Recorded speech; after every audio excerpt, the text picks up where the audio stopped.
All right, we're going to play a guessing game. So I need some interaction here. We're going to have a time here where you can shout out an answer, and it's going to be a higher or lower type thing. Anyone can shout out an answer. I'll say higher and lower. All right, so what is the average price of a smartphone? Higher than $300. Higher than 600. Lower than 1,000. Lower than 900. Lower than 800. Higher than 700. Higher than 750. Higher than 775. Lower than 799. Lower than 793. I'll say it's 790. 790. All right, next one. Average price of a brand new car. Higher than 23,000. Higher than 40,000. Lower than 60,000. Higher than 43,000. Lower than 50K. Higher than 47. 48,000. Who got it? Two of you guys, 48,000. Awesome. All right. Next one. Average price of an engagement ring. Listen carefully if you're near that season of life. All right. Average price of engagement ring. Higher than 3,000. 37 is higher than $37. Higher than 4,000, lower than 6,000. Higher than 5,000. Lower than 5,500. Lower than 5,300. 5,200 to the guy in the tan. All right. All right, thanks for participating, guys. So the reason why we are reminding ourselves of how valuable these things are is we need to remember the great value of the things that are around us every day. The things that we carry with us every day have great value. 91% of Americans own a smartphone. 92% of Americans are a part of a household that owns a car. And if you are engaged or married, and a woman, you wear that ring that's so valuable every single day. The things around us hold so much value, but we end up forgetting their value, right? Like the moment you get a new car, you keep it like very, very clean, and then after a while, you're just okay with it being full of sand and surf wax. You get a brand new iPhone, and then eventually you just start dropping it, and you don't even care. iPhone 17, anyone? iPhone 17? Or maybe you get that engagement ring, and you carefully watching your fingers, but then you forget it's even there. We begin to treat the valuable as unvaluable. Begin to treat the valuable as unvaluable, and this so often happens to our relationship with our parents. The familiarity we have with our parents brings us to undervalue them. We don't obey, we don't listen, we don't honor because we are so used to them, and we may even begin to resent them because they've been there from the beginning. We don't know life without our parents. In America, the average price to raise a child from 0 to 18 years old is $355,000. So to raise your child in America for 18 years, the average price is $355,000. That is a lot of money that accrues over time. So despite how well of a job you think your parents have done, if you think you have bad parents or if you think you have good parents, regardless, they value you. Despite how good or bad of a parent they are, they financially value you at the least. They have invested in you at that level, at the minimum, $355,000. And even if you had good parents, they've invested time, they've invested into you spiritually, to teach you, to guide you, to care for you, to be a role model, to educate you, to protect you, and to love you. So your parents have shown you value, and as Christians, we are also called to value and love our parents as children. So today our topic is honoring our parents. Honoring our parents. It is the fourth commandment from the book of Exodus. Everyone here is a child, right? Everyone here is a child. And then we're going to look at 3 points in how to honor our parents throughout life because it changes. So 3 ways we honor our parents throughout our life as we get older and as they get older. So let's look at Ephesians 6, 1 through 4. I'll be personally in the New Living Translation. You can pick whatever translation you'd like. Ephesians 6, 1 through 4. Paul is writing to the church in Ephesians, and it applies to us today as well. He says, "Children, obey your parents because you belong to the Lord. For this is the right thing to do. Honor your father and mother. This is the first commandment with a promise. If you honor your father and mother, things will go well for you, and you will have a long life on the earth.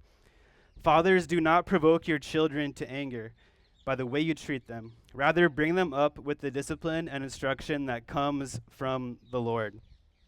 These verses fall under the command God gives us 12 verses earlier in Ephesians 5:21, where he calls all Christians to live a life of submission.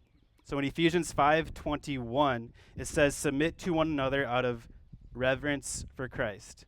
That applies to all Christians. For all Christians to submit to all Christians, to be humble and selfless, and to view others as more important than yourself in all of our relationships. And last Sunday, we focused on what that looks like in marriage, and today we're focusing on what that looks like in the parent-child relationship. How do we submit to our parents? And once again, a reminder, submit is not a bad word. It's not a bad word. Submit means to voluntarily place yourself under someone else's authority. Choose to be under their authority. So let's see how submitting looks like in the family. How do we honor our parents? First, as a dependent child, we obey our parents. As a dependent child, we obey our parents. That is how we honor them. So, some examples of how I have dishonored my parents. One way, I had a snack shelf in my parents' house growing up, full of all like the cereal, the cookies, the crackers, all the good stuff. And it was in the kitchen. There was the snack shelf. We were able to go to it anytime we wanted. But then we also had a pantry in our basement that was full of the same snacks and better, that was used to replenish the upstairs snack shelf before, but when it ran out, so the pantry would replenish the kitchen. So what I would do as a teenager, I would go down to the basement pantry and I would just eat all of the best snacks before they even were available to the whole family. And I would just have my own personal snack shelf. The pantry was mine, and I got all the good snacks. And then eventually my parents found out, and I don't think I ever actually stopped doing that. So I would eat from the pantry as my own personal snack shelf. Another thing that's to do with food, I remember very specifically when I was 6 years old, my parents throughout life would always make us have the clean plate award.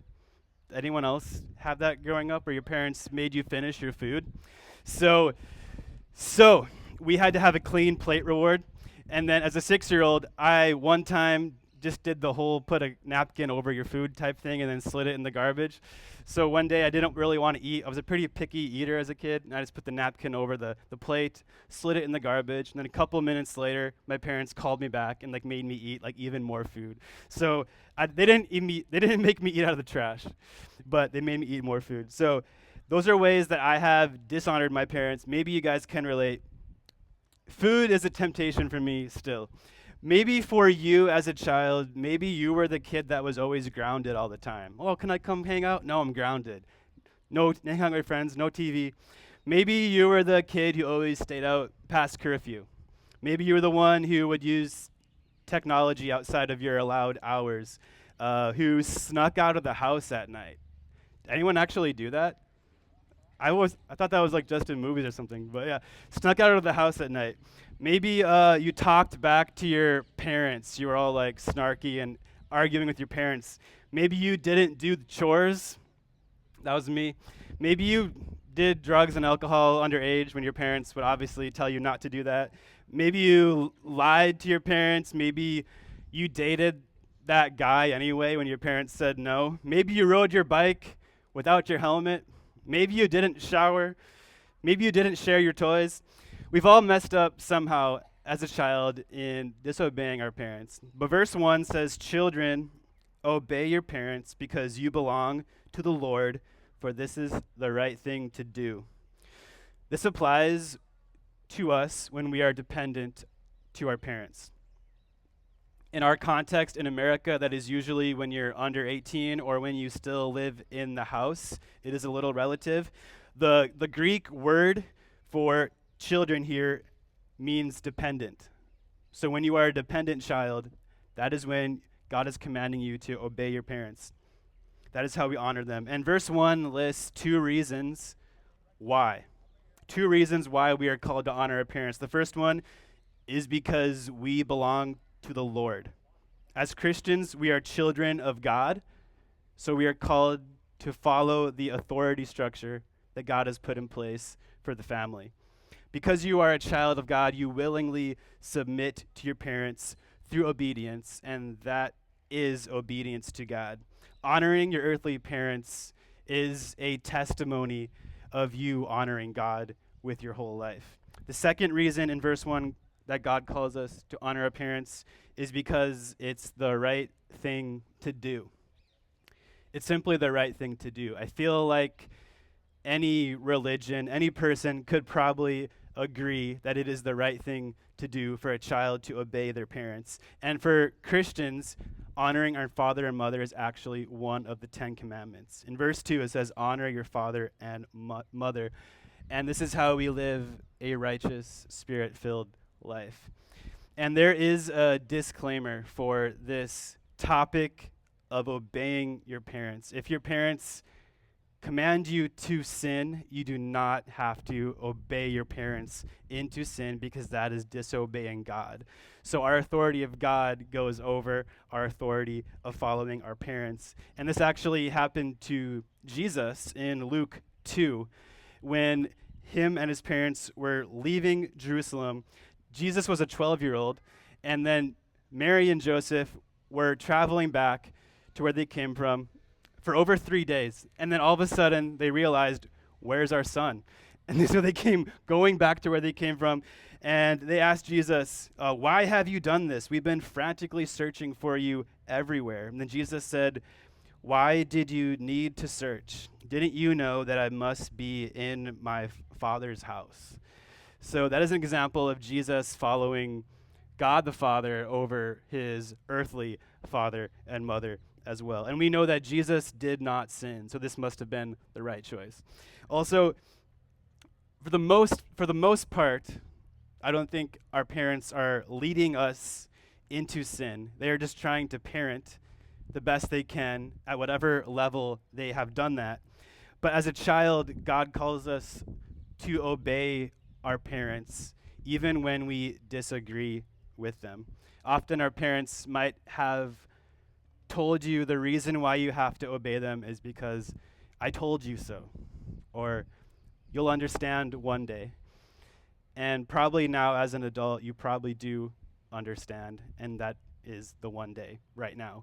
We realize that our parents have given us rules because they love us, just like God gives us rules because he loves us as well. And the book of Proverbs has tons of one-liners and quotes about obeying and honoring our parents. I have these listed in the online bulletin. Here they are. Proverbs 13:1 says, "A wise child accepts a parent's discipline. A mocker refuses to listen to correction." And then Proverbs 6:20 through 23 says, "My son, obey your father's commands and don't neglect your mother's instruction. Keep their words always in your heart. Tie them around your neck. When you walk, their counsel will lead you. When you sleep, they will protect you. When you wake up, they will advise you. For their command is a lamp and their instruction a light. Their corrective discipline is the way to life." So if you did have godly Christian parents, thank God for that they raised you in a home, covering you in the Word of God, giving you a foundation of what it means to be a Christ follower. Just they were hiding God's word in your heart, and it is now a lamp to your feet.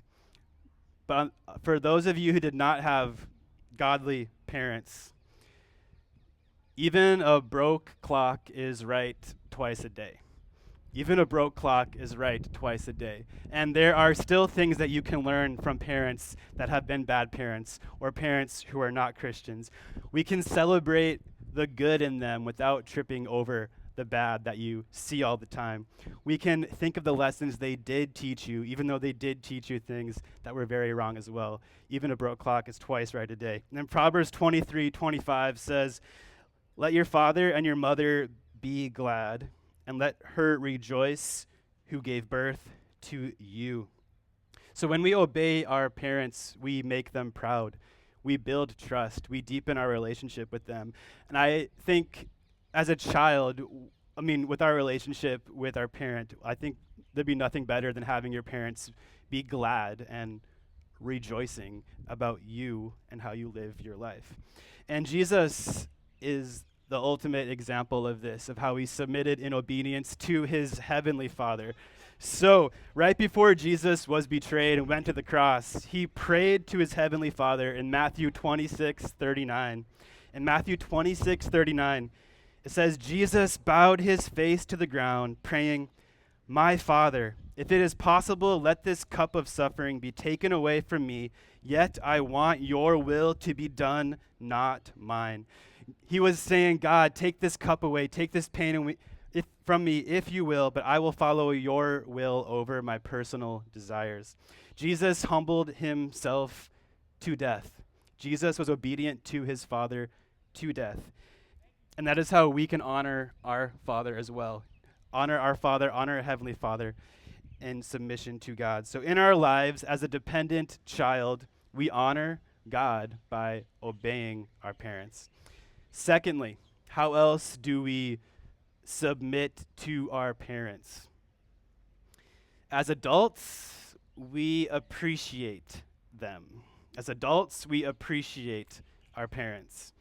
This is where it gets tricky, as some of you might know. As adults, we appreciate our parents. It's Matthew 19:5-6. Jesus says, "This explains why a man leaves his father and mother and is joined to his wife, and the two are united into one. Since they are no longer two, but one, let no one split apart what God has joined together." So these verses spoken by Jesus show how our primary relationship we have with our parents to begin life is temporary as the primary relationship. When we get married, the primary relationship in our life becomes our spouse, and it's a primary permanent relationship. Our parents are no longer number one. Our spouse is now number one. It's the great transition. It's adulting. It's the old leave and cleave. And because it's it can be a long period from age 18 to marriage, whatever it is, this is tricky. So what do you do from becoming a legally adult at age 18 till you get married? How does this work? Because you can technically be on your parents' health insurance till you're 26, and they may be paying for your college. You may be living at home. They may have been loaning you money. And even in marriage, those things can be true. So as adults, leaving childhood, how do we transition into honoring parents and moving into the appreciation stage? We can do stuff, but the tough part may be that your parents don't understand that they need to do their part too and to back off.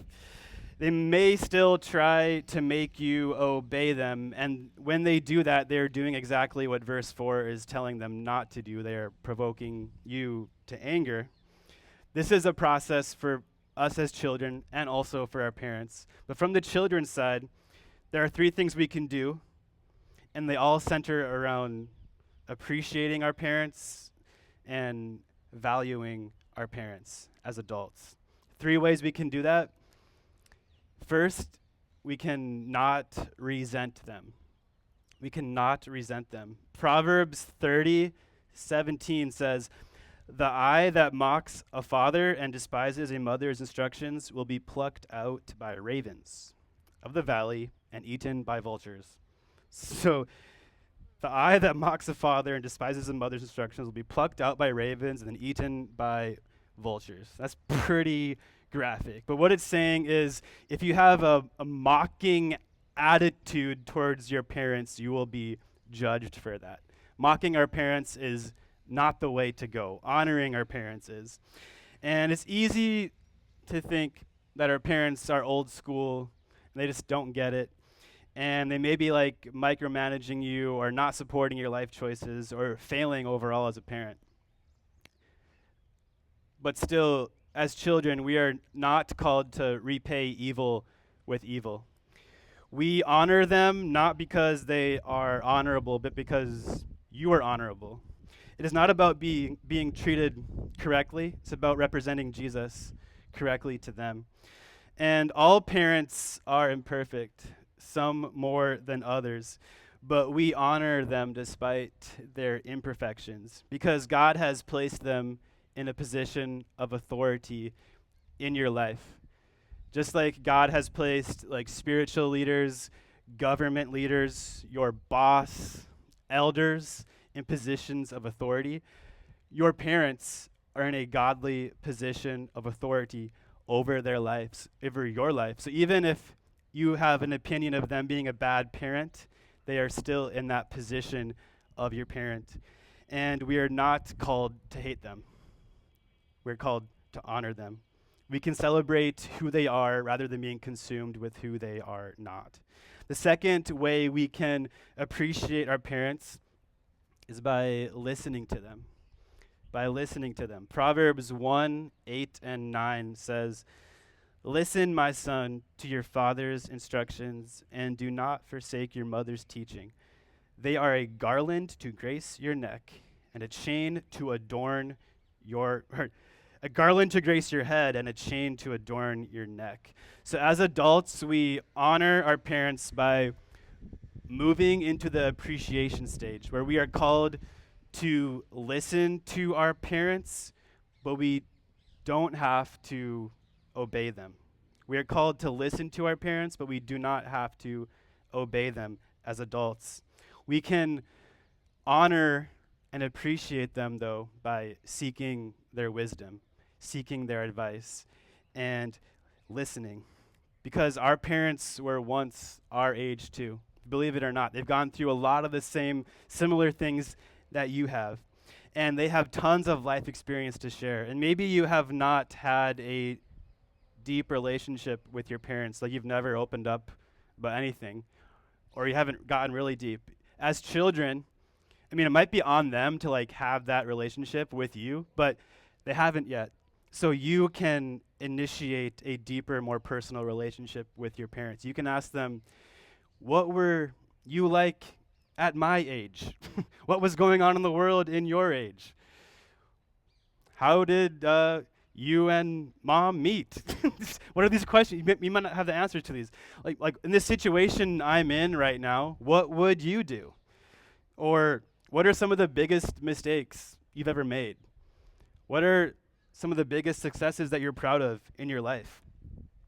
And your parents will be honored that you have come to them and sought out learning from them as an adult at whatever age it is.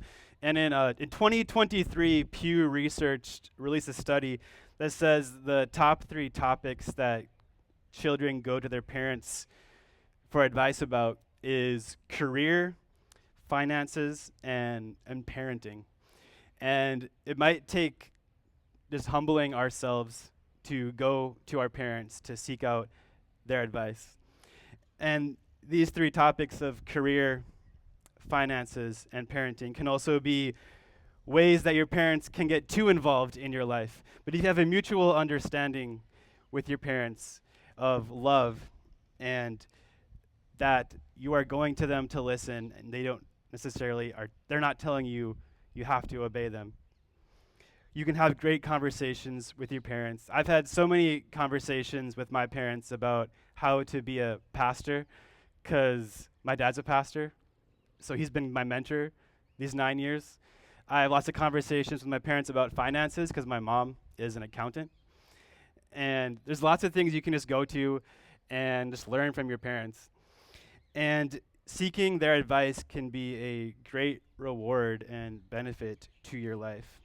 And our temptation is not to even go there. And when your parents are lecturing us to be like, I know already, I know.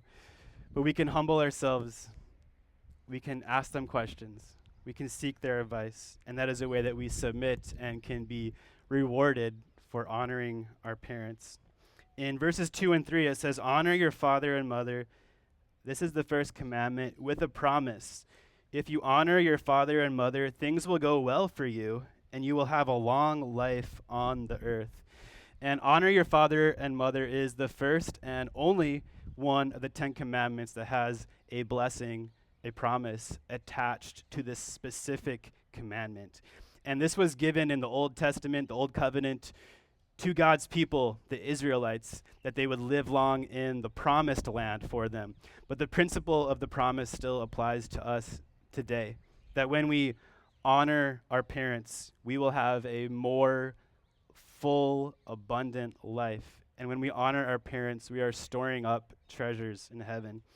The third way we can appreciate our parents is by simply showing them love, by not hating them, not resenting them, by showing them love. And there's so many ways that we can love our parents.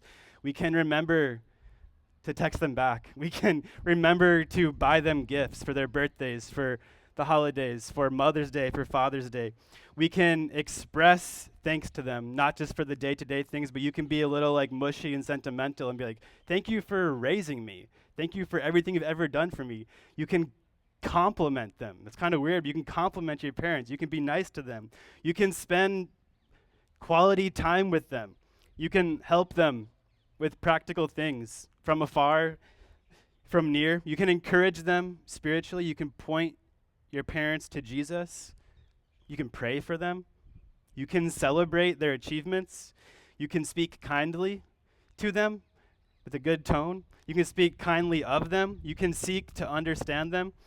Something I do for my parents is I always buy them candy for Mother's Day and Father's Day and for their birthdays. I always buy my mom usually York mint patties, a huge pack because she loves York mints. And my dad's a huge licorice guy. So I send this Amazon licorice to my dad. It's super easy and it makes a huge difference.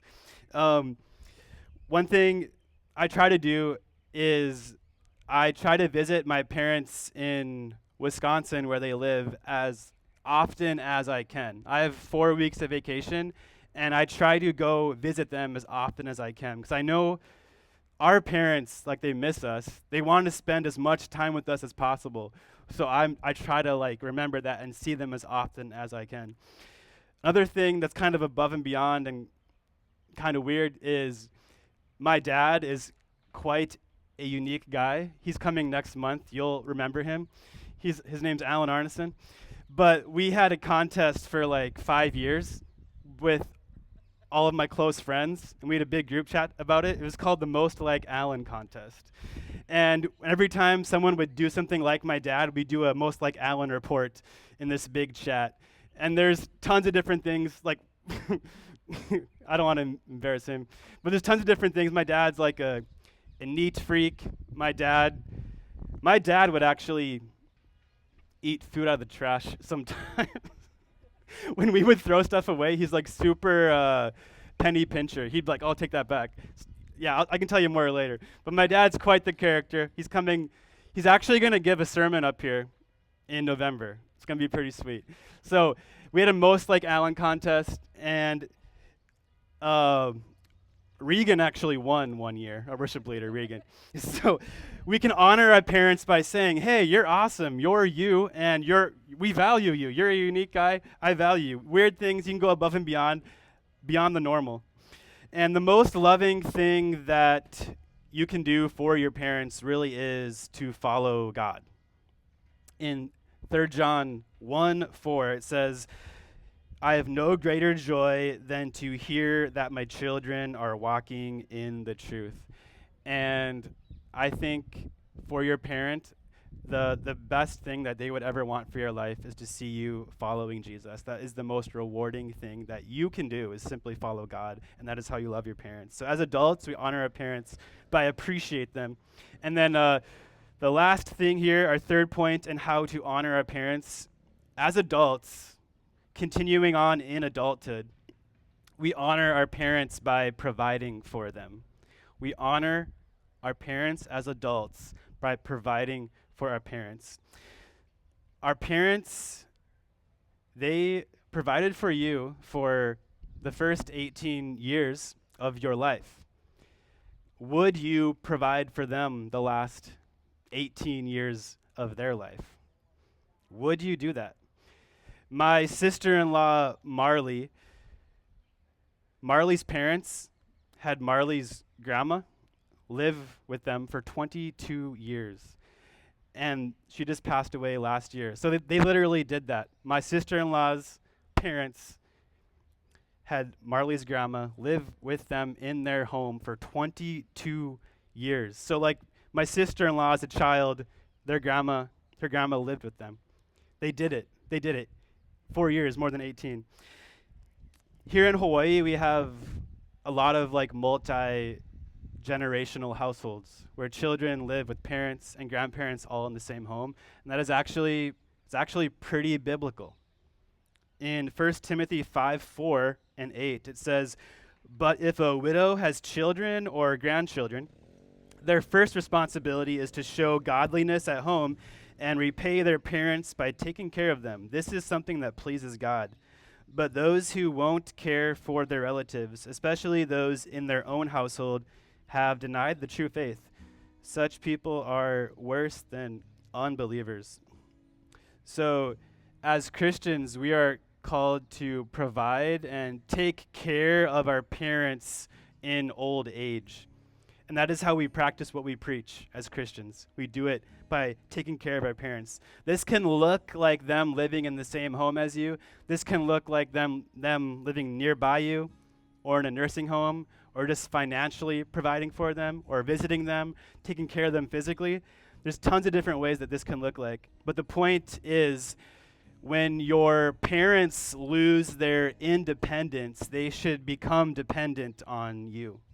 When your parents lose their independence, they should become dependent on you. We must take care of them and make sure they have everything they need, just like they have done for you and how Jesus does for all of us. And Jesus displayed this when he was on the cross. When he was on the cross, he said 7 different things. And one of them is in Matthew 19:26 and 27. One of Jesus' last words, he looked down and saw his mom there with his friend John. And he said, "Mom, here is your son. John, here is your mother."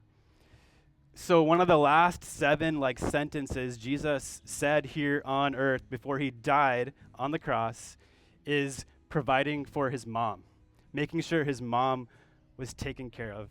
And if Jesus placed so much emphasis on telling us that part of the story, I think it's a big deal for us to follow that example and to provide and honor and love our parents in the same age. It's in the same way. And this can apply for whatever age they are, whatever age you are. Your parents might need you now before they're old as well. If you have more provision than they do, we can abundantly provide for them. But even if you don't have a lot, we can share with them as well. And we need to make sure our parents have everything they need. So in conclusion, it's really easy to undervalue our parents because they've been there since day one. And our parents are one of the biggest blessings that God has given to you. In life, God calls us to honor our parents. When we are dependent children, we are called to obey them. And then as adults, we are called to appreciate them and to provide for them. We're going to close with a 2-minute reflection time. During this time, you can pray to God or you can discuss with the person next to you. 2 questions. The first question is, how may God be calling you to show appreciation to your parents? Second question is, how may God be calling you to return the favor and provide for them? Like today, this week, this month. 2 questions. How may God be showing you to appreciate your parents? Secondly, how may God be calling you to return the favor and to provide for your parents? The worship team's going to play in the background for 2 minutes here, and then we'll sing one last song before we're done. You can talk to the person next to you or just pray to God.